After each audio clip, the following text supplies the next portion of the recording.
Praise the Lord. കർത്താവായ യേശുക്രിസ്തുവിന്റെ നാമത്തിൽ സ്നേഹവന്ദനം. നിങ്ങൾക്കെല്ലാവർക്കും എൻ്റെ 2026 സകലവിധ ആശംസകളും നേരുന്നു. Vishu happy new year. നിങ്ങൾക്കറിയാമോ, കഴിഞ്ഞ വർഷത്തെക്കാളും ഈ വർഷം വളരെ പ്രതികൂലങ്ങളാണ്. അനുഗ്രഹം അത് നമ്മൾ ജീവിക്കുമ്പോഴാണ്.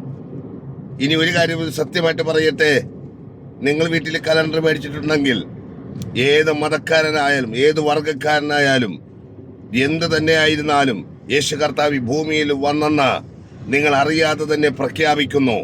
നിങ്ങൾ ഡേറ്റ് എഴുതുമ്പോൾ യേശു കർത്താവ് 2025 വർഷത്തിന് മുമ്പ് വന്ന് എന്ന് ബോധ്യപ്പെടുന്നു. നിങ്ങൾ ഏത് സമയത്തും എവിടെ പോയാലും ഏത് കാര്യത്തിന് അപേക്ഷ കൊടുത്താലും ഡേറ്റ് ഇടുമ്പോൾ ഓർത്തോ, നിങ്ങൾ അറിയാതെ തന്നെ യേശുവിനെ അംഗീകരിക്കുകയാണ്. അതുകൊണ്ട് യേശു കർത്താവ് നിങ്ങളെ അനുഗ്രഹിക്കും.